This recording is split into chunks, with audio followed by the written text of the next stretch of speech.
walang hanggan ang kanilang kasamaan. Isang bata lang pala ang tatapos sa kanila. Maligayang pagbabalik sa Cinemo Recap. Ngayon ay ibubuod natin ang 2012 horror action movie na pinamagatang The Seasoning House.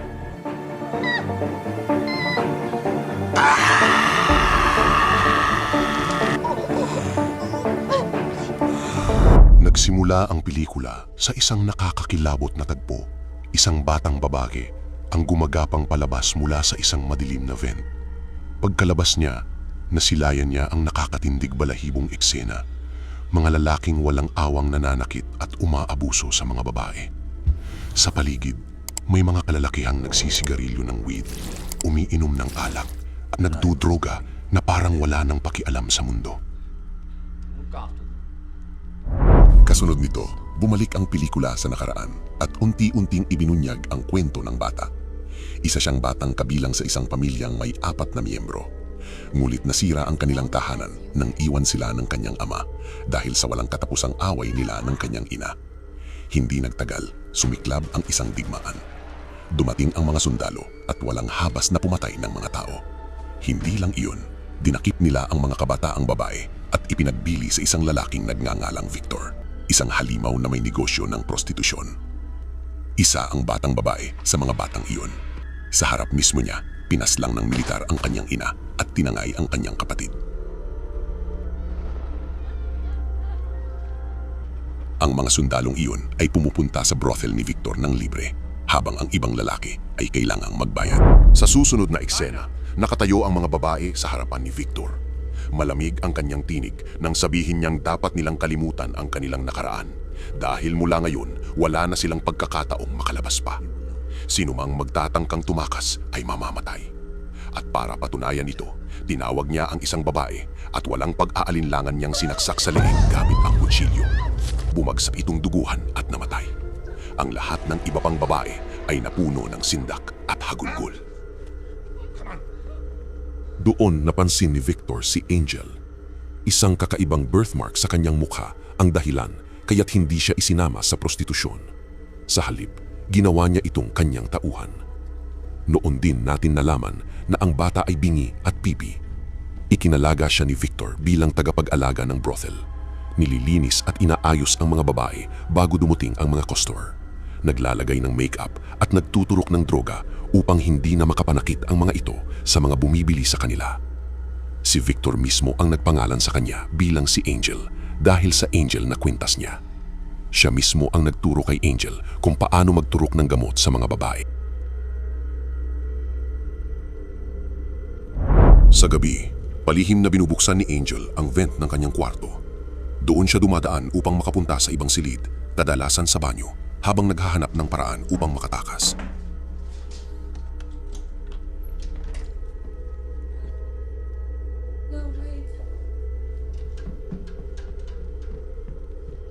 Isang araw, habang naglilinis at nagdadala ng pagkain sa mga babae, isang babae ang natagpuan niyang patay, biktima ng matinding pang-aabuso.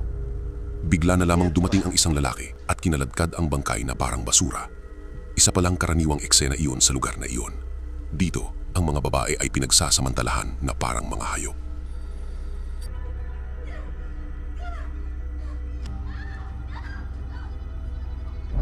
Makalipas ng ilang araw, inutusan si Angel ni Victor na ayusin ang ilang mga babae, isa dito si Vanya dahil may darating na customer.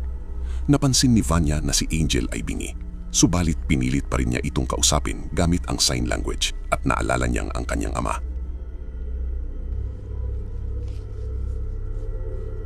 Pagkaalis ng customer, bumalik si Angel upang linisin ang duguang mukha ni Vanya na sanay mag-sign language dahil bingi din ang kanyang namatay na ama. Doon sila nagkaroon ng unang makahulugang usapan. Si Angel, na hindi pa muling nakipag-usap sa kahit sinong mula nang siya'y makidnap, ay muling naalala ang kanyang pamilya. Ngunit biglang nakaramdam siya ng panganib, kaya agad siyang umalis pabalik ng kanyang silid. Kinagabihan, bumalik si Angel kay Vanya sa pamamagitan ng vent. Tinanong ni Vanya kung may paraan upang makatakas sila, ngunit ipinaliwanag ni Angel na imposible iyon dahil nakalak sa lahat ng panig ang lugar. Para gumaan ang pakiramdam ni Vanya, nagdala si Angel ng tsokolate at pinagsaluhan nila iyon. Mulit muli niyang naramdaman na may paparating, kaya't dali-dali siyang bumalik sa kanyang silid. Kinabukasan, pinuntahan muli ni Angel si Vanya upang ihanda ito para sa isa pang customer. Ayaw sana niyang turukan ng droga si Vanya, mulit siya mismo ang nagpilit. Aniya, iyon lamang ang tanging ginhawa laban sa matinding sakit. Walang nagawa si Angel kundi sundin ito. Umalis siya nang dumating ang customer. Subalit matapos umalis, pinanood niya si Vanya sa pamamagitan ng vent. Kitang-kita niya kung paano siya muling sinasaktan ng isang lalaking parang hayok. Naalala niya ang pananakit ng ama sa kanyang ina. Nang lilinisin na niya si Vanya, napakasama ng kalagayan ni Vanya.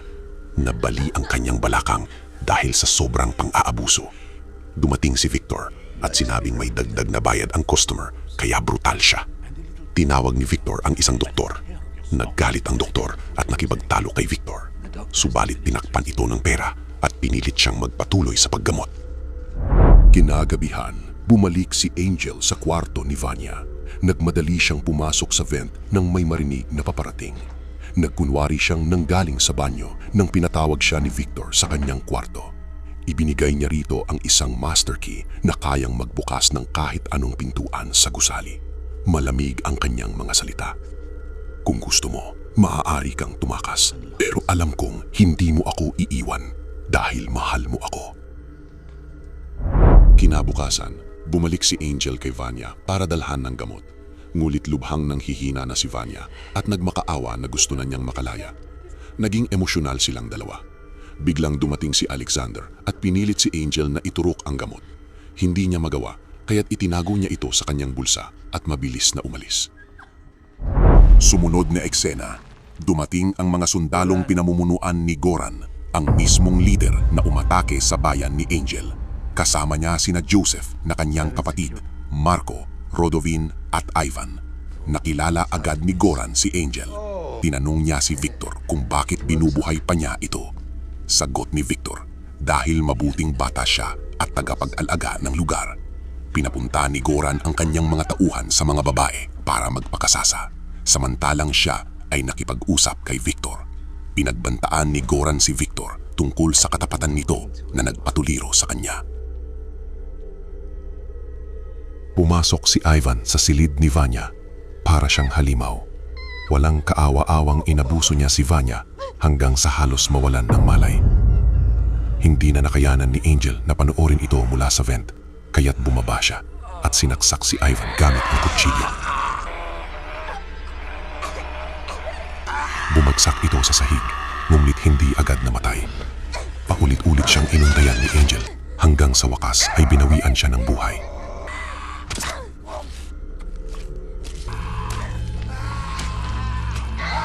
Subalit nang lingunin niya si Vanya, huli na, patay na rin ito. Dahil sa ingay at sigawan, dumating si Goran at ang kanyang grupo. Pero bago pa nila makita si Angel, mabilis siyang bumalik sa vent. Nang madiskubre nilang patay si Ivan, nagalit si Goran. Hinarap niya si Victor, subalit nakarinig siya ng tunog sa likod ng pader at sinundan iyon. Pagdating sa isa pang silid, napansin niyang kulang ang isa sa mga babae, si Angel. Sigurado siya na ito ang may gawa ng pagpatay. Galit na galit niyang binaril ang isa pang babae at iniutos sa kanyang mga tauhan na ikandado ang buong gusali. Iniutos niyang patayin siya agad kapag nakita. Pagbaba ni Goran at Victor, nagkaroon sila ng mainit na pagtatalo. Samantala, sinubukan ni Angel na buksan ang main door gamit ang master key, ngulit hindi ito gumana. Isang mapait na katotohanan. Binigyan siya ni Victor ng peking susi, isang bitag upang hindi na siya muling mag-isip tumakas. Muli siyang bumalik sa vent, ngulit napansin siya ni Goran at pinaputukan. Sa kabutihang palad, nakaligtas siya. Tumakbo siya papunta sa ikalawang palapag at muli siyang inatake ni Alexander. Ngulit mabilis siyang nakapag-ineksyon ng droga kay Alexander at ito'y bumagsak.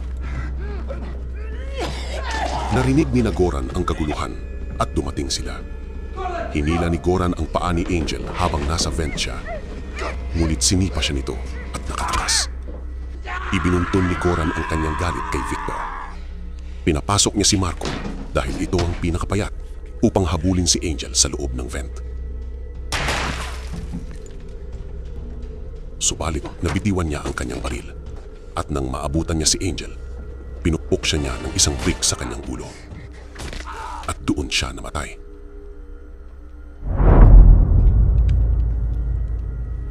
Dahil sa pag-aakalang nakuha ni Angel ang baril ni Marco, naghagis ng smoke grenades ang grupo sa mga vent at napuno ng usok ang buong gusali.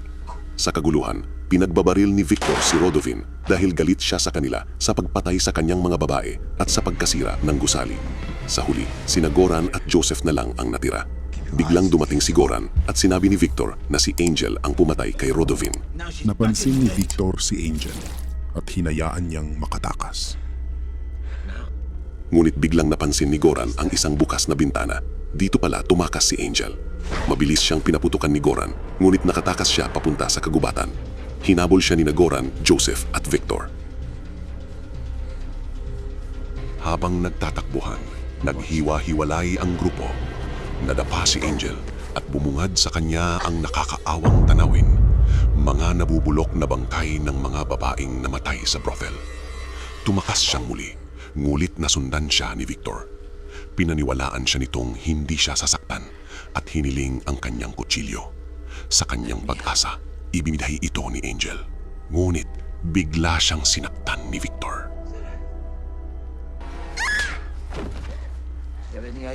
Dumating sina Goran at Joseph at nakipagkasundo si Victor. Kapalit ng buhay niya, ibibigay si Angel at hati sila sa kita. Pumayag si Goran at inilapag ang kanilang mga baril. Ngunit mabilis na kinuha ni Angel ang kutsilyo mula sa sinturon ni Victor at sinaksak siya sa binti bago tumakbo. Sa sakit, nakalapit ni Victor ang gatilyo at tinamaan si Joseph na agad niyang ikinamatay. Nagngangalit sa galit si Goran at paulit-ulit na binaril si Victor hanggang sa mapatay. Nagpatuloy sa pagtakas si Angel at natagpuan ang isang bahay. Pinagbuksan siya ng isang babae, ngunit agad siyang nawalan ng malay. Nilinis ng babae ang kanyang sugatang katawan at tinahi ang mga sugat. Pagmulat niya, napansin ni Angel ang isang litrato. Ang babaeng iyon pala ay si Lexi, asawa ni Ivan. Bigla itong nakatanggap ng tawag mula kay Goran at nalaman ang totoo. Agad siyang umatake kay Angel gamit ang kutsilyo, ngunit napigilan siya ng dalagita. Paulit-ulit niyang pinukpok ang ulo nito gamit ang piggy bank hanggang sa mamatay. Dumating si Goran, ngunit nakatakas si Angel. Hinatid ng kanyang mga paa si Angel sa isang factory, ngunit nasundan ni Goran. Pinalabas ni Goran ang lahat ng manggagawa at ipinakandado ang pinto. Pumasok si Angel sa tubo at pumasok din si Goran para habulin siya. Paliko-liko ang tubo at sobrang liit kaya nahirapan siya. Dahil sa sikip, naipit si Goran at di makagalaw. Nakita ito ni Angel at lumapit sa kanya. Nagmakaawa si Goran, sinatulungan siyang makawala at gagawin ang kahit ano para sa kanya. Ngumiti lang si Angel. Nilagyan niya ng tela ang bibig nito para walang makarinig sa kanyang sigaw. Pagkatapos ay nilagyan niya ito ng make-up gamit ang sarili niyang dugo, gaya ng ginawa nito sa mga biktimang babae sa brothel. Iniwan niya si Goran na mamatay sa loob ng tubo.